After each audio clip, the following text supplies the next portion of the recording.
All right. Good evening, everyone, and welcome to TimberTalk, Navigating the Political Forest, where we navigate the political forest so you don't miss the forest for the trees. I am your host, American Lumberjack, and we are back for another Thursday of Truth. Thursday of Truth. We're not going to hold you tonight. We are going to jump right into it, so let's go ahead and open with prayer and get to it. Dear Heavenly Father, God, we thank you for today. We thank you for blessing us with another day, breath in our lungs, blood in our veins, strength in our bones and our muscles, Lord. And I thank you for that. I thank you for truth, grace, and mercy that you bestow upon us daily, Lord. Let everyone under the sound of my voice be blessed with overflowing, Lord, pressed down, shaking together, and running over. In Jesus' mighty name I pray. Amen. Listen. Every generation is faced with a question. Every generation. What is a human life worth? Is it measured by dollars, political victories, military objectives, scientific breakthroughs, or in freedoms we so often take for granted? Tonight, on TimberTalk, Navigating the Political Force, we are going to examine stories that at first glance seem completely unrelated. Tariffs, dangerous scientific research, war in the Middle East, military casualties, and Christians being slaughtered for their faith. But beneath every single headline tonight that we're going to talk about, there is a common thread that we're going to pull on, and you're going to swing from it. Someone is paying the price in every single last one of these. And that is why we have titled it the way we have tonight. Whether it's the American family paying more than they do at the checkout lines than they normally do, a soldier standing in harm's way, the scientific community making decisions that affect millions, or believers across the world who refuse to deny Christ. Every decision carries a cost. The question is, who is paying it? Before we get into it tonight, let's begin where we always should begin, and that is with the word of God. The Bible says in Proverbs 24:11-12, if you forbear to deliver them that are drawn unto death, and those that are ready to be slain, if you say, behold, we knew it not, does not he that ponders the heart consider it? And if he keeps your soul, does not he render to every man according to his works? I have an opening thought. Those verses remind me of something our culture desperately needs right now and desperately needs to hear. God doesn't judge us only by what we do. He also holds us accountable for what we refuse to see, turning a blind eye to things, right? Or willful ignorance. Ignorance is bliss, they say. It is easy to look away when lives become statistics. It's even easier when it's not affecting you. But I promise you there's going to come a time where it will affect you. It will. When war becomes another headline, when persecution happens half of a world away, or when political decisions quietly reshape the future, there's changes made. But the scripture tells us we don't have the luxury of pretending we don't know. If innocent people are being harmed, if truth is being hidden, if leaders are making decisions that make human lives or put human lives rather at risk, then have we really done what we're called to do? Because I say that we have a responsibility to pay attention, not because we are looking for a reason to be angry, which you will be tonight, but because every life bears the image of God. Tonight's stories aren't about just politics. They aren't just about economics or national security or government policies. They're about the value of a human life. And whether those you entrust with the power are treating it with the dignity that it actually deserves. So let's step into the forest with our first story. Our first story tonight, which I'm on the wrong page here. As always, it's always something, but it's okay. Boom. Tariffs continue. Now, I know you guys are probably tired of hearing about tariffs, but we haven't talked about them in a long time. We haven't, but this one might surprise you. This one actually might be more fulfilling than what you think. Let me get this over here so I can pay attention to what's going on. I got things all over the place, so I'm trying to get everything how it's supposed to be. I believe I'm looking pretty. I believe I'm looking good. Let me get my chats up. Make sure my chats are going good. Chats are beautiful. Everybody's beautiful. I have all the beautiful people everywhere around the world. Our first story, tariffs continue. The Trump administration has launched a new wave of tariffs, but they're the old ones, right? Not on just one country, not on 10, but on more than 80 trading partners around the world. It sounds awful, but I promise you there's a silver lining to this. I'm going to get to it. I promise you I'm going to get to it. The White House says it's about one thing, these tariffs, stopping goods made, here's the catch, with forced labor from entering the global supply chain. Now, I have talked to hundreds of thousands of people over my career of online debates and online interactions and even in person. And one thing everybody can agree on, slave labor or forced labor is a problem, right? So they are attempting to stop forced labor or slave labor, we can call it what we call it, from entering the global supply chain. And that's on paper, right? That's a cause almost everyone can support. Everyone can support it. But here's the question. Will these tariffs actually stop forced labor? Our American, or rather, not our, or will Americans once again be the ones paying the price, right? Because we do pay the price. Every time China has those sweatshops that everybody likes to ignore after a while when they get their Nikes or their Louis Vuitton or their Gucci or whatever, or Giorgio Adore or whatever fanciful name brand you have, you pay the price. But you're paying a price for a life, because these kids and young people don't often make it out of these situations, right? So what happened overall with this is, after the temporary global tariffs of 10% stopped for the whole globe, these kicked in, right? The Trump administration announced a new tariff system under Section 301 of the Trade Act of 1974, which we've talked about before, because he's used this Trade Act to usurp what the judges were doing with lawfare, because they were using law to stop every single executive order he put forth, right? So he used this act, which is in his power, to act. No pun intended. The administration says that the actions target countries that fail to prohibit or effectively enforce bans on goods produced through forced/slave labor, right? Most affected countries will face tariffs between 10 to 12.5%. Depending on how the administration evaluates their labor enforcement, will determine how much they are actually affected.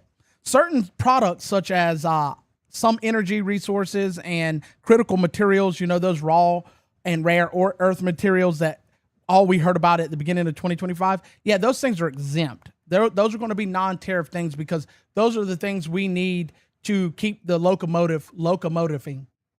Yeah, locomotiving. Making up words here on the spot. Now, China is among the countries facing the higher tariff rate that because we know what they do. The administration argues this policy protects American workers while pressuring foreign governments to eliminate forced labor from their supply chains. And it also protects those people who are being forced into this labor. Now, on a little breakdown, we need to be very clear.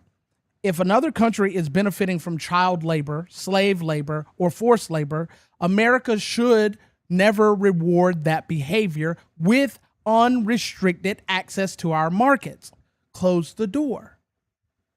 I like to think of it this way. Are you going to let someone come over to your house that is a registered sex offender and hang out with your children? No, because you are now putting your children at risk, and you yourself are a problem at that point in time, because you're allowing it.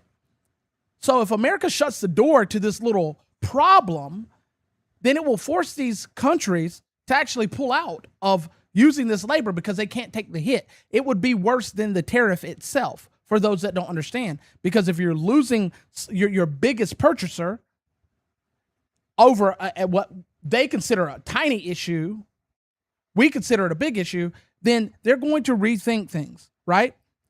But that's not just a economic issue. It's a moral one. But tariffs are never free. An import tariff is paid by the company bringing the products into the United States, depending, caveat, on the international commercial term that is discussed at the bringing of the tariff. Incoterms for short. Businesses often absorb a part of the cost, right? And sometimes, depending on how it works, they can absorb all of it. Now, I know on some things and some companies out of China, specifically LC Signs, if you guys have seen that Asian guy making the jokes that he makes with the sign shop, they absorb all of the costs. As the exporter, they say, hey, we will pay all the import fees and the export fees. All you have to do is buy our product. And on the flip side, every now and then, we will pay either some or all of it, but it's very rare we pay all of it. But when I say we, I mean the United States companies that are importing it, right? And then that can, but not always, be given to a certain degree to the people purchasing it. I have to explain this because people don't seem to understand how tariffs work. If you look up international commercial terms, you will see a list of how they work and what is stated and what is paid and what isn't paid on the receiver or the giver, right? But many also, pass at least some of many of the businesses pass some of it along to their customers, right? So while the goal may be to pressure foreign governments, American businesses and customers can still feel some effects at home. Now, the companies are not going to hit you too hard, the receiving company, and the exporting company is not going to hit you too hard because they don't want to price themselves out of business, right? Because if they raise it too high, you're just not going to buy it, or you're going to find some alternative, right? And then they lose the business, and they keep losing business over a long enough time, they go out of business, and they don't want that. But I have a reality check here. Here's where I become frustrated with all of this, right? The administration says it's about protecting workers from forced labor. That's a good thing. I love that. I need this. It should be that way. But if we're serious about putting humans' lives first, then we have to be consistent across the board. We can't condemn exploitation overseas while ignoring the financial burden and exploitation over here in America. I have here for you an example. Like him, love him, hate him, despise him, whatever, either which way you want it, Trump made it very clear that some of the actions that he has taken should have caused for the gas prices to go down. Yet they stayed up. A lot of us are bamboozled into believing that because tariffs are put in place, that is the reason why the prices are up. Well, I hate to inform you that 80% of the tariffs that made things go up never got implemented, or got implemented at a later date, and the companies raised their prices anyway, and then they just blamed what the administration was doing. And this is not me vouching for what the administration did or is doing or will do. I'm just telling you the facts. And it's easier to put the buck off on someone else than to take accountability for yourself. These companies see an opportunity to make cha-ching money, right? They see an opportunity to do so, and they know that you don't know the truth behind this matter. So they raise the prices. They raise the prices. And when they raise the prices, you think because they're telling you and making little cute, snide commercials, or people online who are less informed are regurgitating what the news media is saying, that it's because of the tariffs. Well, if it was because of the tariffs, why are companies that aren't being tariffed raising their prices as well? Google wasn't tariffed, prices raised. Microsoft wasn't tariffed, prices raised. Apple wasn't tariffed, prices raised. Gas isn't being tariffed, prices raised. They always say the president doesn't control the gas prices. They don't. Big oil does. And if they feel that they can find a way to blame someone else for why the prices are going up and excuse why they are raising the prices, they're going to do it. I have seen the gas prices fluctuate over $1 down and then right back up. Oh, it's because of the war. Well, I recall in the earlier years when we were at war, gas prices never went down, or up, rather. My apologies. They never went up. A couple of cents, but they never really went up. This is back in the old days when gas was like 88 cents a gallon, 67 cents a gallon. And they didn't go up much. Now, these people know that they can fleece you, essentially, is what they're doing. They're fleecing you because they put an increase of ethanol in your gas, which you're supposed to do during the winter, and now your cars don't run as long. Fill it up. I used to get 478 miles to the tank. Exactly. I gauged it because I write those off. Now I'm getting 312 miles to the tank. Why the change? Right? America has good intentions with this. And I hope if implementing these processes and policies that we can see major change. You don't have to always drop a bomb on someone to get them to comply. Sometimes a tariff, a sanction, or just applying pressure on saying we're not going to trade with you if you do this will work.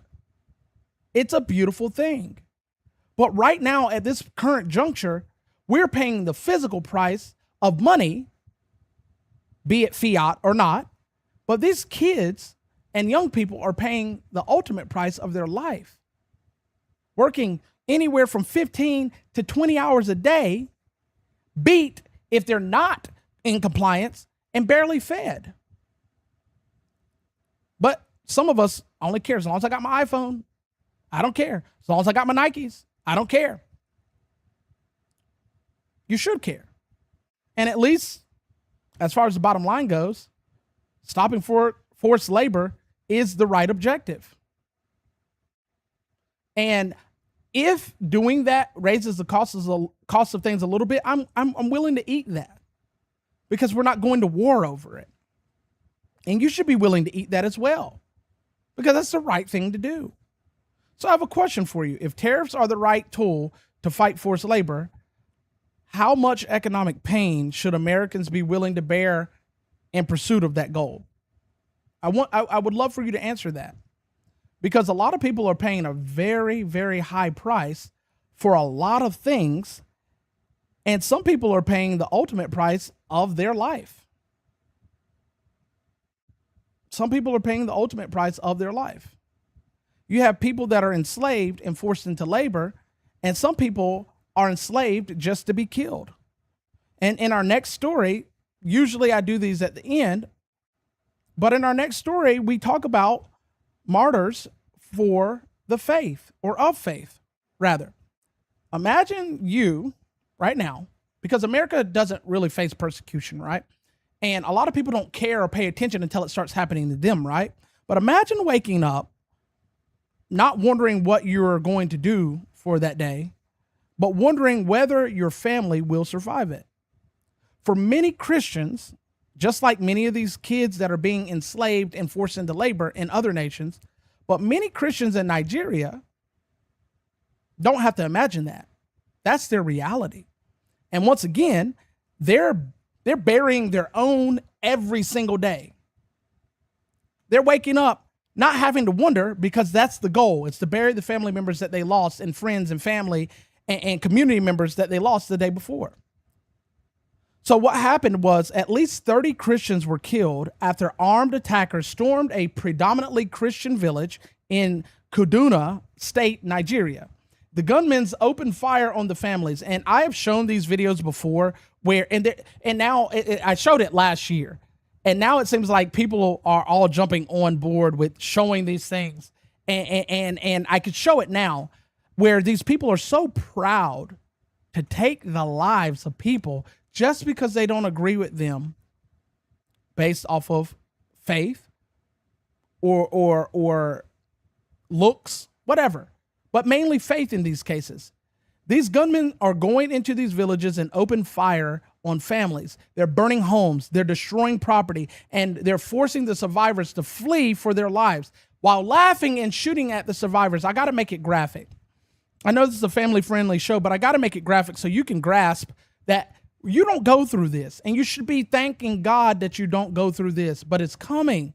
A day is coming where you will face persecution too. Christ said this would be the case, right? And if you think that's just a Middle East type thing, or Africa type thing, or China type thing, or a Korea type thing, North Korea, you're sadly mistaken. It's coming. We're just blessed to live in a nation right now, for the most part, that has somewhat of a semblance of a constitution still left that protects us, right? But local Christian leaders believe the true death toll overall exceeds the 30 all the way past 60, as nearby attacks continue every single day. They're still counting bodies. Church leaders are saying that these things are not isolated incidents anymore, that these things are becoming an everyday part of a relentless cycle of violence against specifically Christians. And well, I can hear people now, hey, well, not everybody's a Christian that's getting attacked. These people wouldn't be attacked at all if they weren't near Christians, because they're targeting Christian villages. And, you know, it's called a mass casualty event. They go in and they don't care who they shoot, because they can't tell who's Christian or not. They just go to town on everybody, right? So one of the local pastors said something that should really stop every believer. If you say you're a believer and you really are, it should stop you in your tracks with this. Every month we bury our people. Not a mom, not a dad that died from a sickness or old age or a car accident. Every month they bury their people because they have to worry about violent extremists coming in. And it's not just terrorists that are doing this. It's not just Muslims that are doing this. I want you to think about that. Every month he buries their people. Not every year, not every once in a while, every single month. Families continue to lose fathers, mothers, children, homes, churches, entire communities wiped out. Yet the church remains, because the church is not a building, it's the ecclesia, it's the people. They continue to worship because they have true faith.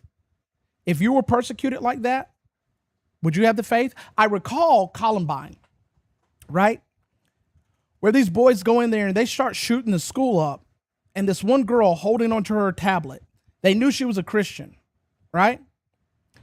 And essentially, to a certain degree, they were asking if she would deny her faith. And she refused, and they shot her in the head. Would you be willing to hold firm to your faith, staring down the barrel of a weapon, staring down the barrel of life-ending persecution? These people continue to preach Christ, even knowing another attack could happen the next day. These Christians are organizing it together and worshiping regardless. And some of the Christian organizations that are reaching out for help say Islamist extremists have been responsible for many of these attacks across parts of Nigeria, while other regions a part of Nigeria face violent armed groups that are forcing their way in for territorial disputes. And Nigeria is not just some third world country like everybody likes to make it out. It has cities with buildings and skyscrapers and stuff like that. It's not just some backyard dirt dauber sandbox. It has actual infrastructure. And these people are being persecuted day in and day out. For many of these believers, the threat comes from more than just one direction. But the results are always the same. More graves, more widows, more orphans. And I bring this to you because you need a reality check. Sometimes I think American Christians get in this mindset where it's okay because it's not happening to me, and they forget how blessed we are. We complain about first world problems. My phone died. I can't read my Bible because my phone's dead. Pick up a real one. I can't make it to church because I didn't fill up the car. Call an Uber. You got first world problems and you're complaining, and you're not dodging bullets. You're not watching your family members be burned, your community church members be burned for the name of Christ. I have another graphic instance that probably won't sit well with some of you, but I have some images and videos that I came across of a mother who was a Christian. They killed her and her babies. She got killed last. They killed her babies. They hung her son, wrapped her son's legs around her neck, tied him off, and hung her by her son while tying her other baby to her and putting the Bible in the other one, and hung her from a tree, and then set them all on fire. I understand it's graphic. I need you to understand. Some of you watch movies with more grotesque things than that, But because this is really happening, oh God, it was shock value. You need to be shocked into reality that the persecution is real and they're being persecuted for Christ's name's sake. And yet, even at the threat of death, they're still willing to pay the price to worship Christ. This story isn't about politics. It's not. It's not about elections. It's not about left versus right. It's about brothers and sisters in Christ who you say you are. People who refuse to deny Christ, even at the cost of everything. Not some things, everything. Meanwhile, here in America, we can walk into a church without looking over our shoulders. Got AC, heat, depending on the time of the year. Got nice, comfy, soft, cushy pews, chairs, nice lights. And if you go to one of them pimp prosperity preachers, they even sprinkle smells that as you come in, incense and stuff as you come in, so you feel like you're walking into a holy place. They even got a Starbucks inside the church. You can't even open your Bible in public over there. You can do it here. But you guys don't understand persecution. So when you lay down tonight to go to bed, if you call yourself a child of God, say a prayer for these people. And mean it. Don't, now I lay me down to sleep. I pray the Lord my soul to keep. If I die before I wake, I pray the Lord my soul to take. Yeah. Anybody can chant something, but can you actually pray? Can you actually pray? The bottom line here is church in Nigeria, the churches in Nigeria, I'm going to stop calling it because I don't want you to think I'm talking about an organization. The body of Christ in Nigeria is bleeding, but it hasn't bowed or bent the knee to the persecution that they face. They may be destroyed, torn down, scarred, ripped apart, but they refuse to let the gospel to be silenced. They refuse it. And while we are still in that region of the world, our next story here, there we go, get that off, there we go. Our next story here, being in the same region, Global War on Terror 2.0. Now, this is going to piss you off. It's going to be the start of what pisses you off, but we're going to get to it.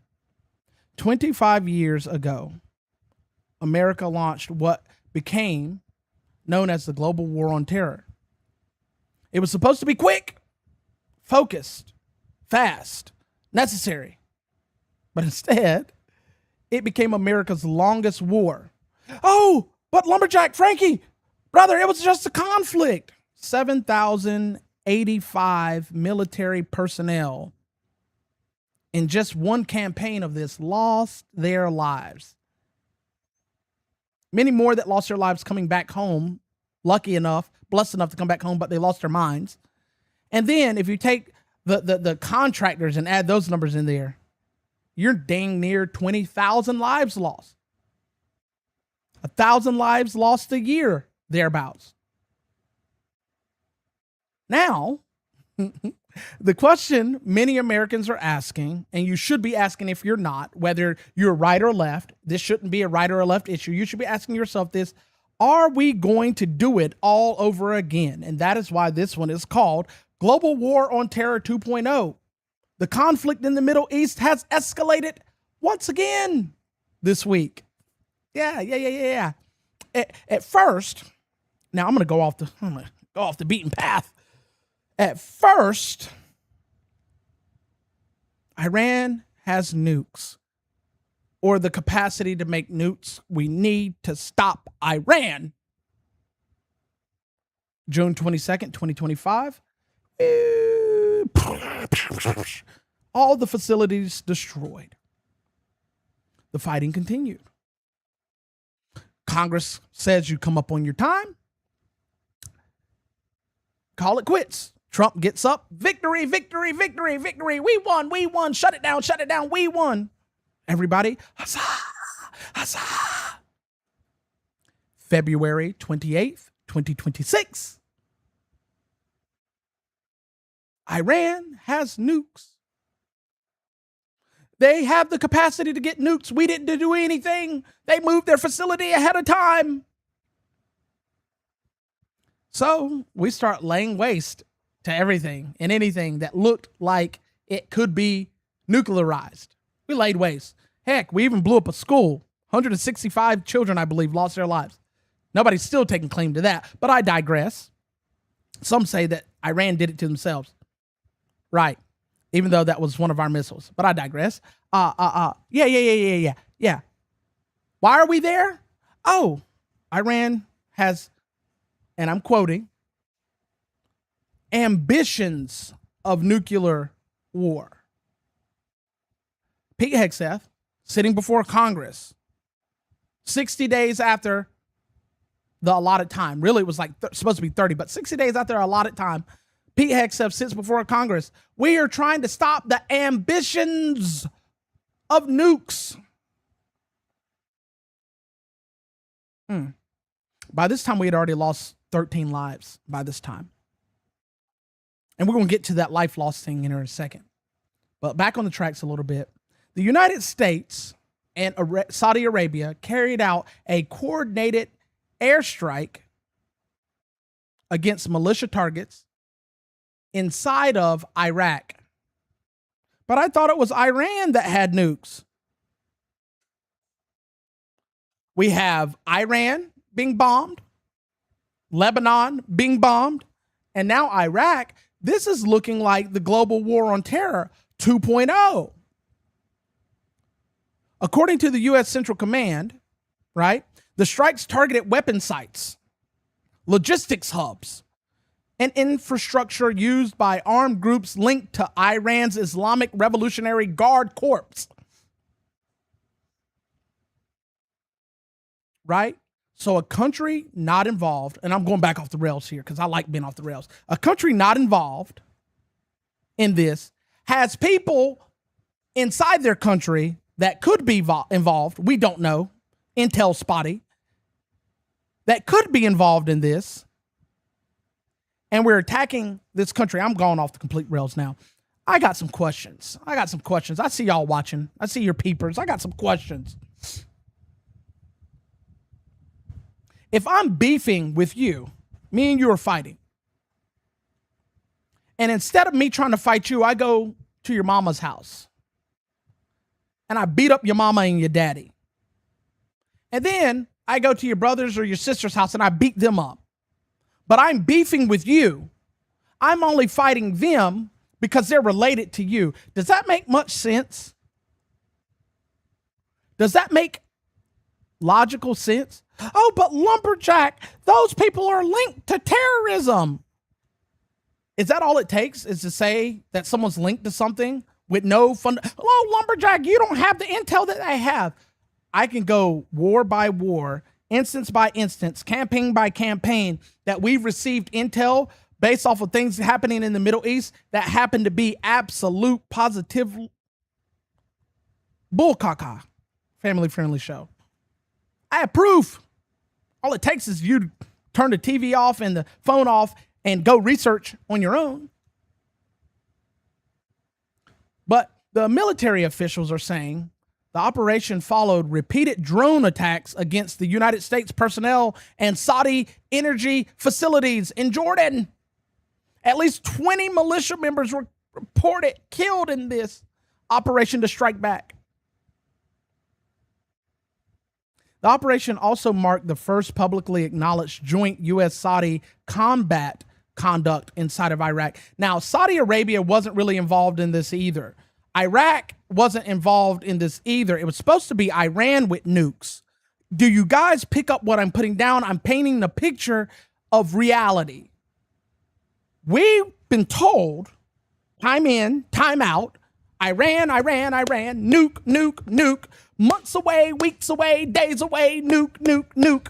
The same story we received after in 2002 about Saddam Hussein, Iraq.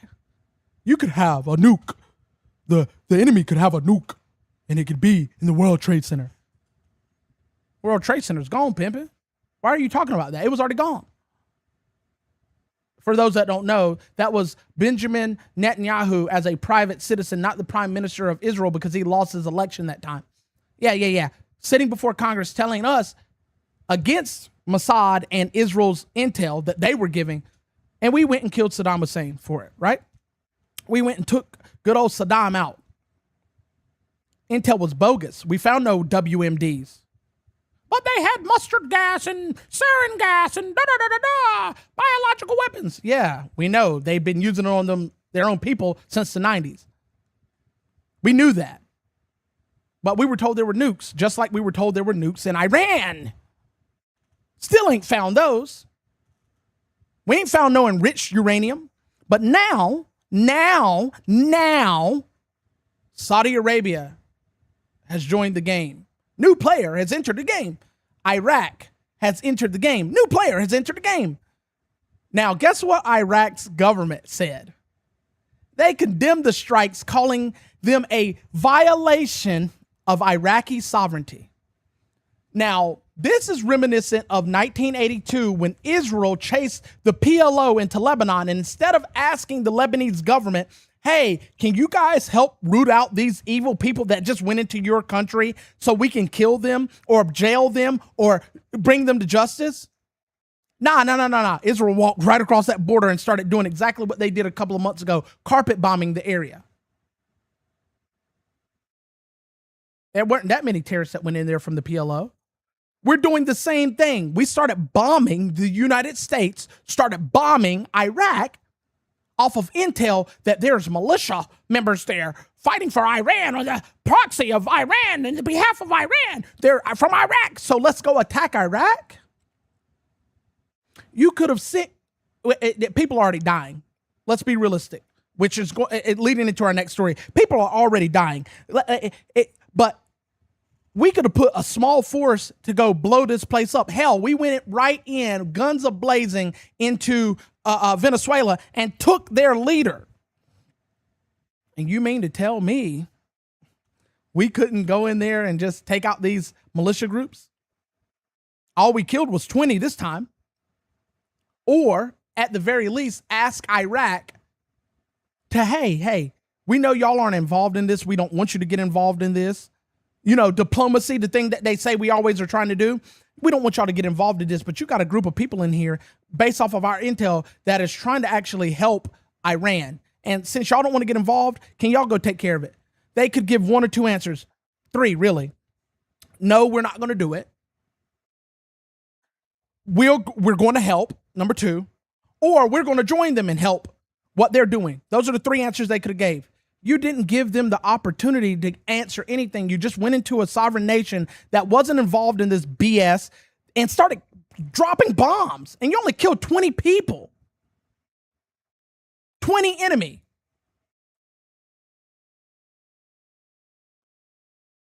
And because of this, Iran responded by launching missiles towards Jordan. Again, where we lost lives. Not Israel. We lost lives. The U.S. officials indicated additional military operations remain on the table if attacks continue. You just attacked a nation that wasn't involved. Again, I go back to my earlier analogy.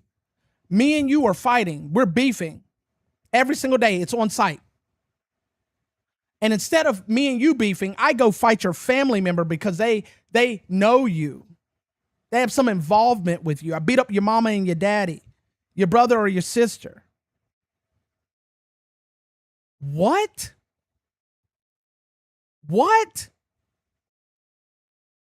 Make it make sense.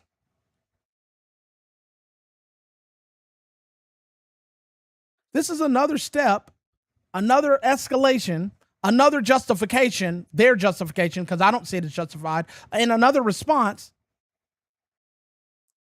to war. And I've noticed something. We went from calling it war to conflict and from world war to global war. They played you. Everybody, oh, World War III. We're on like World War VI. global, all, world war, all, world, global, world, global. You know, you spin that thing in the science class or the history class. That's a globe. Whether you believe it's flat or not, I know I got some flat earthers that watch me, but that's the whole entirety of the earth. What's the difference between the world war, and global war? They played you with language, and now we are in another world war because the GWOT that we just got out of 22 straight years was a world war as well. The definitions on that keep changing. It used to be just 3 or more countries. Now it's 6 or more countries. How many countries are involved? Kuwait, Iran, Iraq.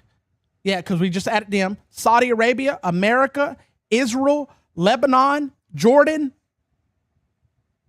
Must I go on? Then you got Russia and Ukraine beefing. That's 10 nations. Just because they're not all involved in the same type of conflict, they still beefing. That's 10 nations.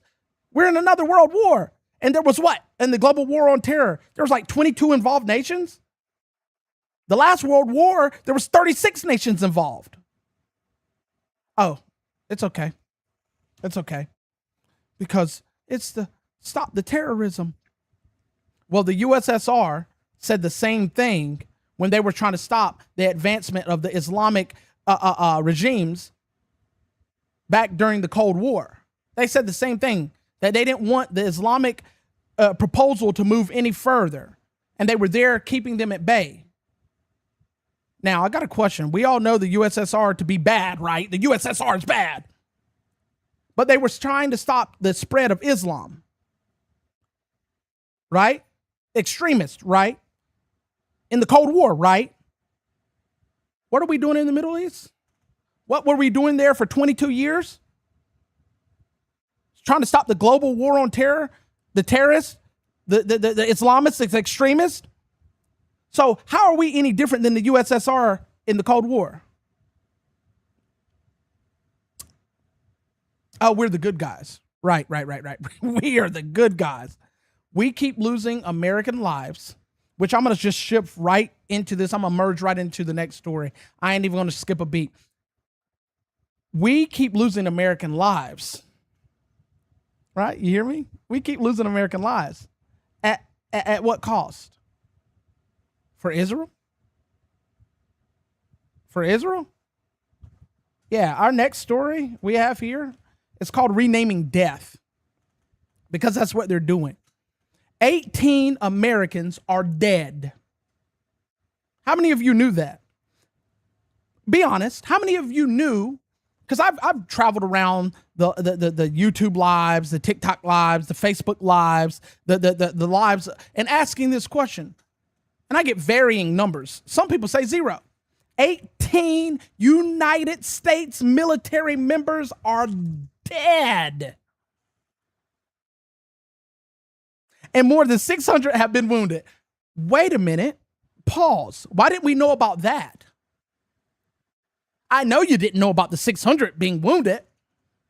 I know you didn't know that. You know why I know you didn't know that? Because they haven't said a dang word about it. Uh-oh.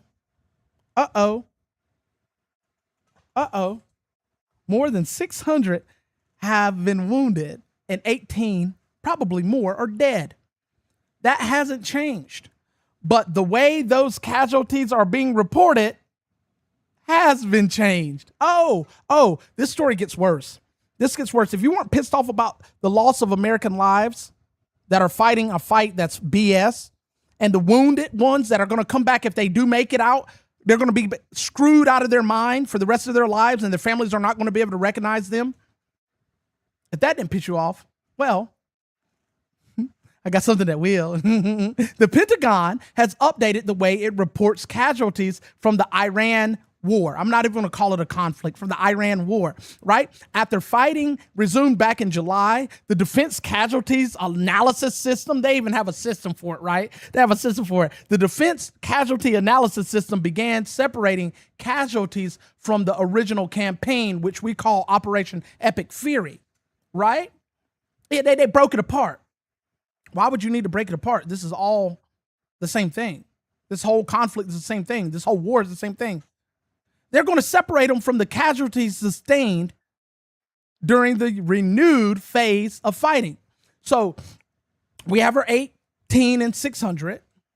The newest deaths and injuries are now going to be categorized under a separate heading: overseas operations. That means if someone is flying a jet to France and goes down and dies, that's going to count. Why? When viewed separately, the official casualty count for the original campaign appears lower. But once both categories are combined, the overall figures remain the same. At present, the conflict has claimed over 18 U.S. service members' lives, while more than 600 wounded. Right? The Pentagon says the reporting change reflects a new phase of military operations, not a reduction in casualties. I know this for a fact. When you start changing things, there's a reason why you change things. Tell me your reason for doing this, because right now you're just spinning a story for me. You're saying stuff without giving me the answer I'm asking for. Let's be clear. No lives disappeared. I do have to say that much. No casualties were erased, but the presentation changed.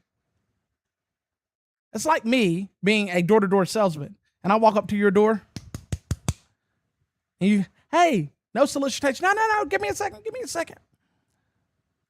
I got this regular dog poop right here that I picked up out your yard.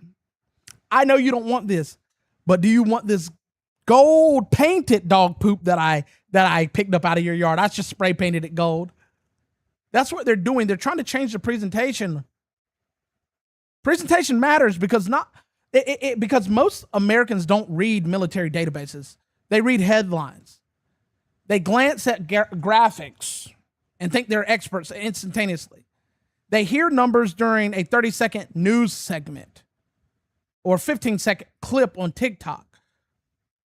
When casualty figures become divided into separate categories, it can become much harder for the public to immediately understand the true human cost of the conflict.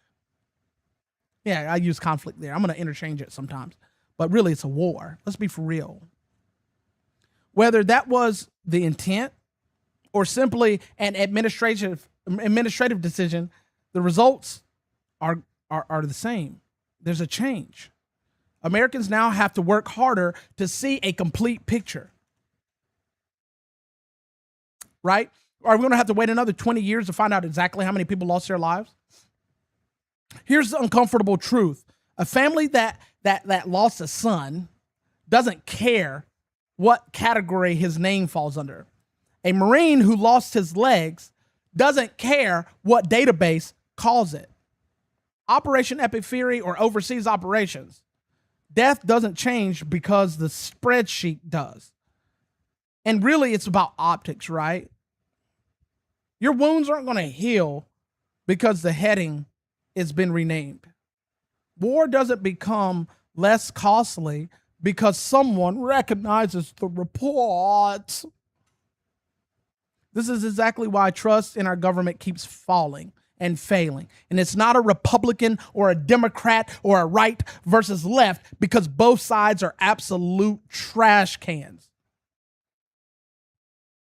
Maybe this was done for administrative reasons. Maybe it truly reflects a new phase of conflict or war, rather. Fine, I can accept that. But what I can't accept is that the case of changing things on how things are communicated, that's a problem. Communication needs to be clear and concise. No matter how bad it burns or stings, it's got to be clear and concise. Don't quietly change the reporting system and expect Americans not to ask questions. Transparency isn't just about releasing information. It's about making sure ordinary people can understand it, because most people have the reading comprehension of a newt, fifth grader, really. And you're changing things around and making it more difficult to be understood. Kind of like how when you take those old standardized tests where all the answers are right, but they want you to pick the answer that they believe is most right. That's what you're doing. You're adding confusion where there was none or needed to be. When governments start reorganizing casualty reports during an ongoing war, people naturally wonder why. Because every American's life deserves more than a footnote. Every casualty deserves to be counted clearly, openly, and honestly, not behind a veil. If the administration expects the public to support military operations, then the public deserves complete, open door transparency about the cost from the human. Not because it changes the facts, but because it preserves trust. The bottom line here is you can rename the category, you can reorganize the report, you can create a new phase or phrase of what you're doing, but you cannot rename sacrifice. And that's what these men and women are doing. They're sacrificing their lives. And for what is my question? For what? 18 Americans are still gone. More than 600 families are still carrying the weight of this war because they don't know if their son or daughter are going to make it out of the woods. They don't know to the extent of what the injuries they suffered. And no reporting change will ever alter the reality. The question for the crowd here is, should the government simply report and simplify the reporting during the wartime? Or is the public best served by one clear, continuous update? I lean towards that one, but I want to know your opinion. Now, governments may organize the casualties into different categories like, products you buy from the grocery stores, but families only have one category, and that's loss. That's loss. And I want that to sink as deep into your brain as possible. Put it in your brain stem. Put it in your DNA to know that your government in America thinks that it's okay not to divulge information. I didn't know that the 600 were lost until my team members dug deep enough to find it. It was buried under a bunch of paperwork from a meeting.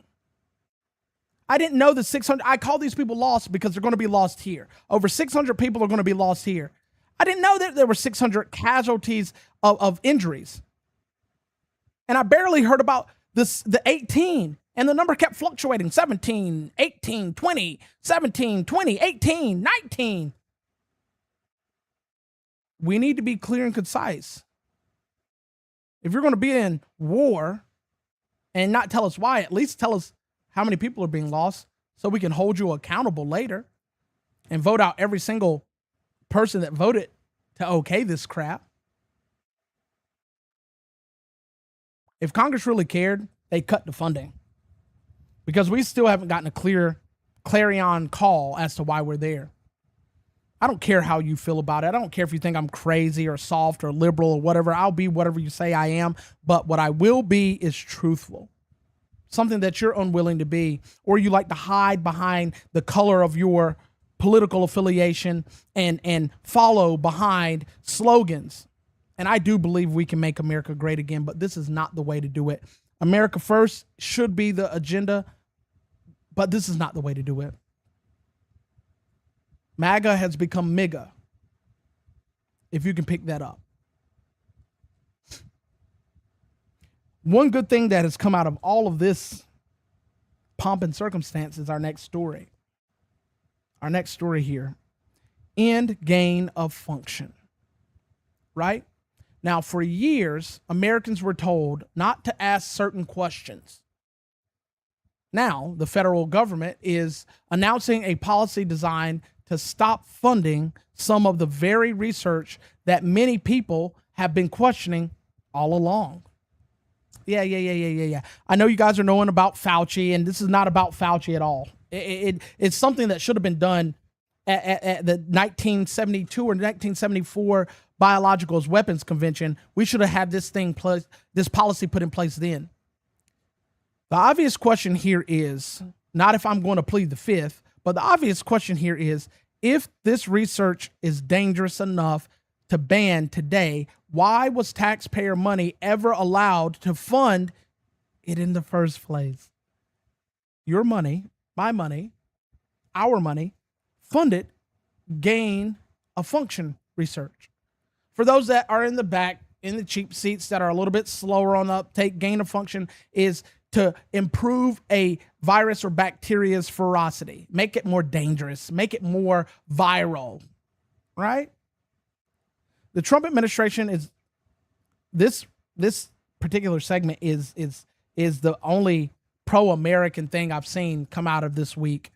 But the Trump administration has announced a government-wide policy ending federal funding for high-risk gain-of-function research, which it's still got some loopholes in it, but I digress. I got to present it to you, right? The new policy released by the Department of Health and Human Services prohibits federal funding for research classified as posing an unacceptable risk while creating a stricter oversight for the high-risk life science projects. You know, life science like we used to have in high school? Yeah, sort of like that, but worse, right? The administration is also increasing reviews of research involving foreign organizations, particularly in countries considered strategic competitors, or where biosafety oversight is viewed as inadequate. So countries that didn't join in on the Biological Weapons Convention, we're going to put a little bit more scrutiny on them and a bigger spotlight and another magnifying glass to make sure that they're not doing it. Because we all know that C-19 came from China, as we're told, right? All right. I wonder how much of Americans' hands were involved in that, since Fauci can't seem to answer a single question, not even the color of a folder sitting on the desk. Preventing taxpayer-funded research from contributing to accidental laboratory releases is a good thing, right? And I can't believe they even said accidental. How the heck on God's green earth can it be accidentally released from a scientific lab? Oh, I'm taking this out for a walk on a leash, and I'm going to go get some coffee. Oh, no, it spilled inside of this coffee shop, and now everybody has it. Or in the case of COVID, a fish market is what we were told. Can't really believe that. The biggest thing is we know these things are being misused. So finally, we have some headway on the matter of just putting an end to it. Gain of function research generally refers to, again, for those that are in back that weren't listening last time, I'll go over it one more time for the one time. It generally refers to experiments that alter a virus's or pathogens pathway to becoming more transmittable or infectious, or otherwise how they behave differently than what they normally do. Supporters are arguing that this type of research can help science prepare for the future outbreaks. Well, sir, ma'am, she, it, right? Please explain to me any time in history where there was an outbreak that the government wasn't involved in. I'll wait. Oh, the Black Plague, the bubonic plague. Right. The government wasn't involved in that. They didn't put that on those blankets to give to those people. Yeah. Yeah, right. We do cover a little conspiracy here, but the only difference between the conspiracy and the truth is 6 months. And we had, 250 plus years, 200, almost 300 years to find out the truth on that? Yeah. We know what they do. Right? So all these people that, it can help. No, it can't. Can't help. What helps is observing how it functions, not helping it function better. Not increasing the transmittability of it. What? I'm the critic, right? The risks are simply too great. Because if something goes wrong, and it always does, swine flu, H1N1, Ebola, what was the other one? There's like 12. Bird flu, right?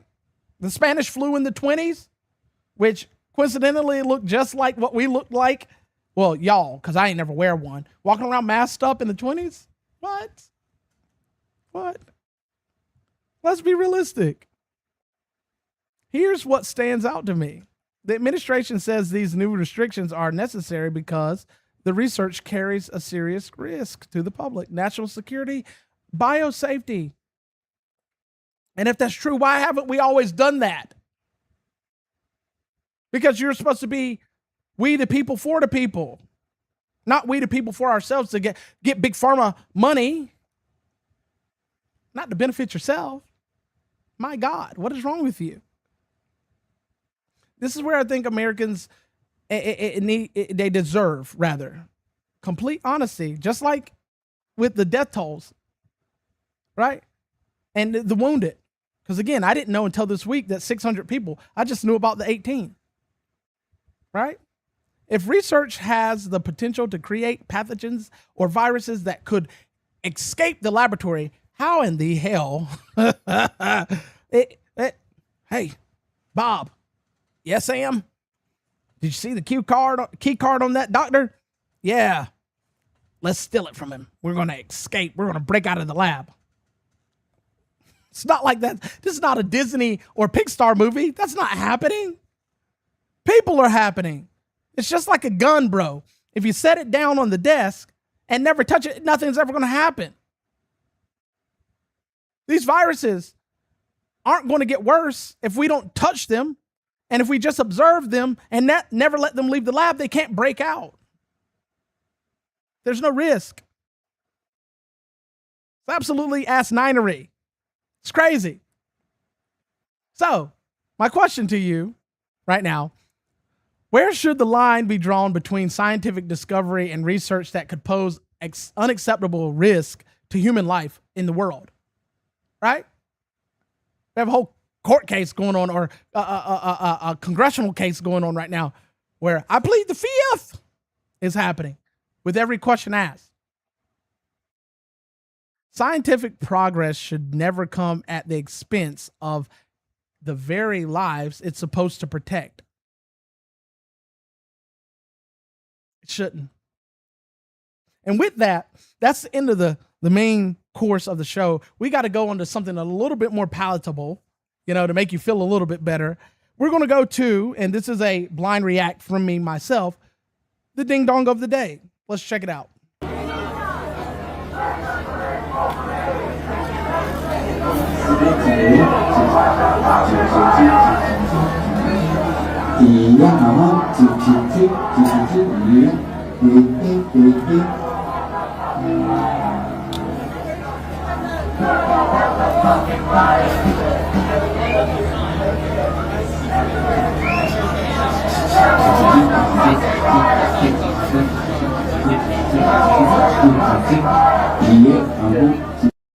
I wonder how many of those people are trans disabled. I recall a time, and I do have one more that we're going to go look at, but I wonder how many of those people are trans disabled. Because I recall there was a movement of people purposely disabling themselves, blinding themselves, having arms and legs cut off and appendages cut off on purpose so that it could be considered disabled. Let's go to the next one, please.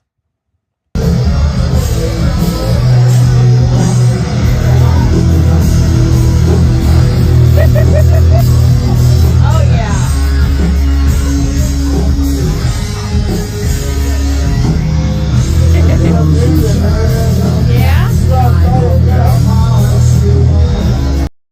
Yeah, that's a grown man smoking a cigarette and letting the fake pig smoke what?